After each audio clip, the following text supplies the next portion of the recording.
Yan, good morning, good morning, good morning. Mamumulot kami ngayon ng itlog ni Farm Girl. Yan. At welcome back to my channel, Kadog Sing. Guys. Samahan nyo kami mamulot ng itlog. At si Farm Girl, wow.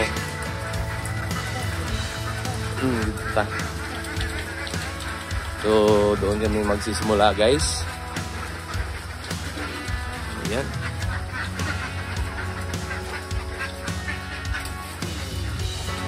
Diyan muna kayo sa taas, ha.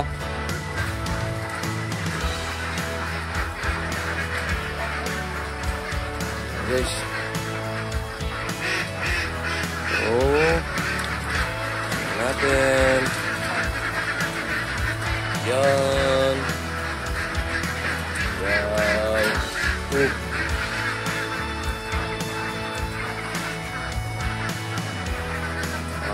Nandiyan sa taas. Sorry nila. Wow. Dito pa. Yan.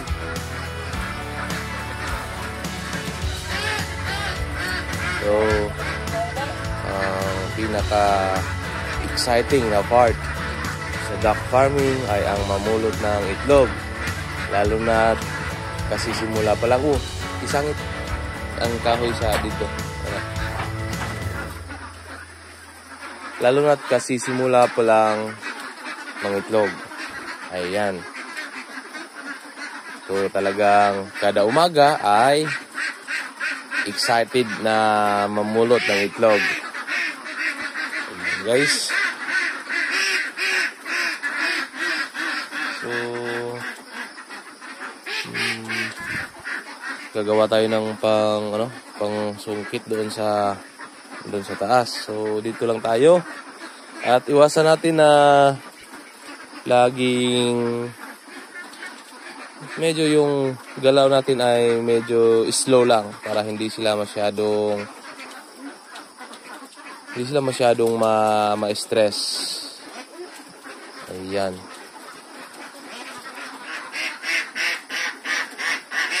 So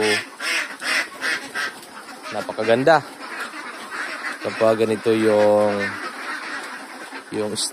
style, yung design ng ating kulungan. Kasi nga, hindi na tayo masyadong nagpupunas ng itlog.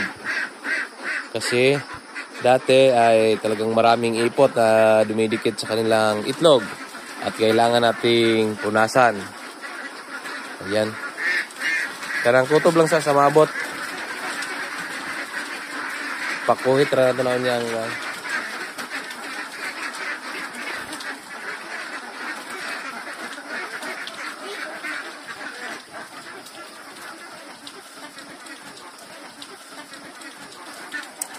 So, wala tayong cut nito, guys. Buong video natin ito i-upload yung uncut talaga. Ayan. Matugaw gina sila tisyang. Anaon tisyang? Kung ito mang ay gandam ko yun. Ay ba na?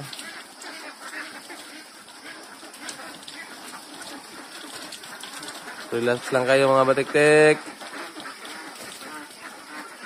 So, usapang duck farming tayo, guys. So, paano ba magsimula sa duck farming? Yan, dapat meron na tayong mga basic na kaalaman. So, mag-research tayo. So, sa pag-research natin ay malalaman natin kung ano yung mga breed ng itik ang magandang alagaan, magandang alagaan kapag naka-poultry. At doon din natin malalaman ang magandang design ng kulungan at yung mga dapat nating iwasan. Dapat nating iwasan para ma-stress yung ating mga itik. Ayan.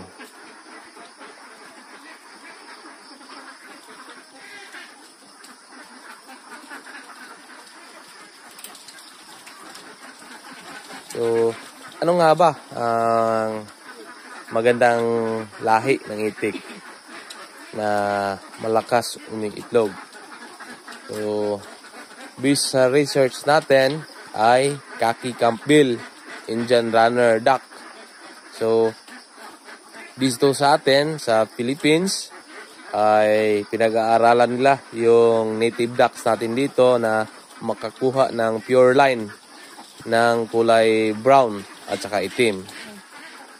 Ayan, yung napulot natin. So, yung Department of Agriculture natin dito sa Pilipinas ay pinag-aaralan nila yung duck industry. So, nakapagpalabas sila ng kulay brown na pure line. So, hindi natin alam kung anong mga pamamaraan sa pag-breed para makakuha ng pure line na kulay brown. So, ito na ngayon. At tinatawag nila ito na Itik Pinas. Ayan. Ipuan Itik Pinas. So, based naman dito sa experience natin sa farm, ay talagang mas malakas nga talagang umiitlog yung mga Itik Pinas. Ayan guys, oh. Kung makikita nyo ang kanilang itlog ngayon dito. Ayan. Talagang halos lahat sila dito ay nangingitlog. Ayan guys. Talagang napakagandang tingnan. Ayan guys, oh. Wow. Ayan. Ayan guys.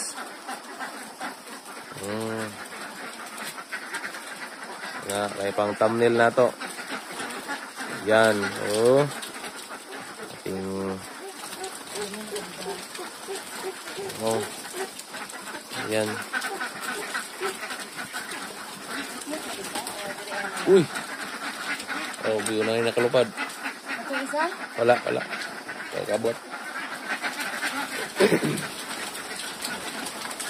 Talagang ganito sila tuwing umaga kapag mamumulo tayo. So, sa isang box ay, ayan. Wow. Sila dito guys ay nasa mga 86. Yan.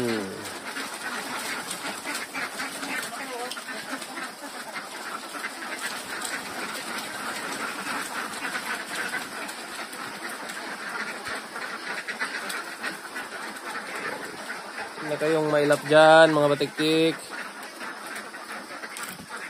Okay. Sangit sa. Wala sangit ito.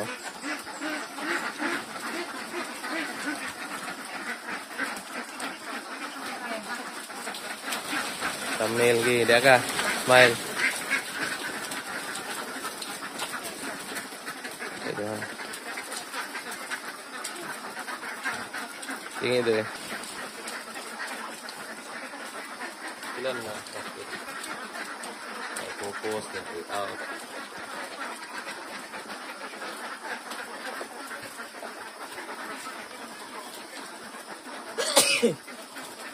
Excuse me.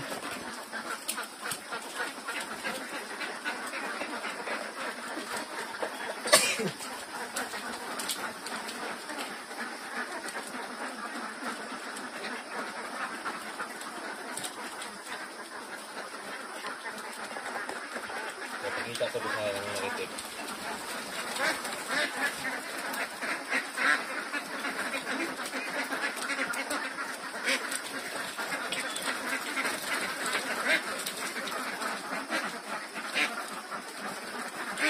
Ano?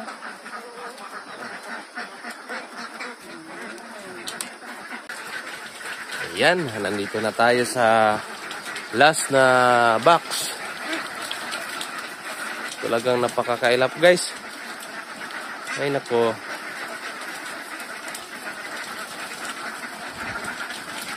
Ayan.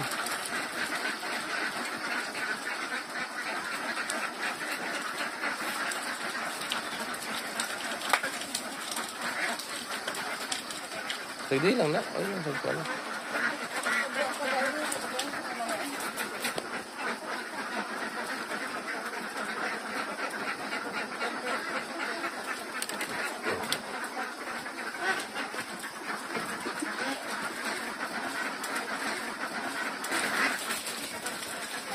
Yun guys, mga itlog ng itik.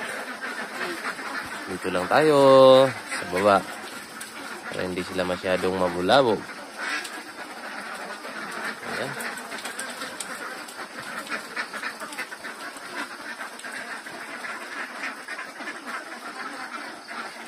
So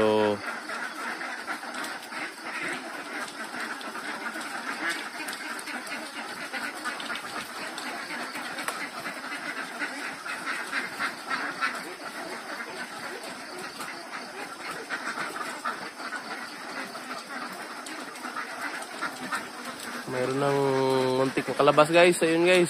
Sana hindi tumalon. Sige na. Ayan na. Sige. Ito na. Sige. Dali. Dali lang. Mo naghawa na to. Libuton ako.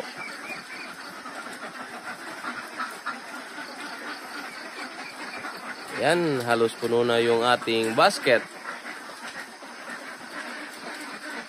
Ayan guys.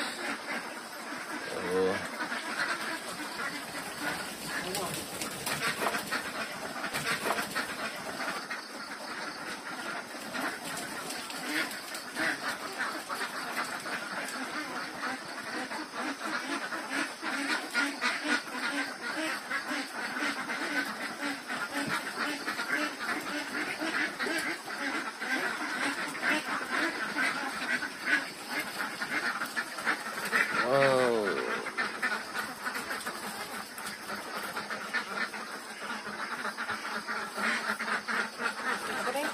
Ha? Yan.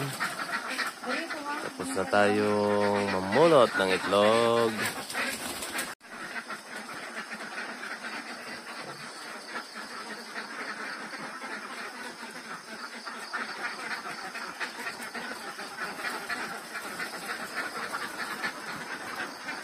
Let's go.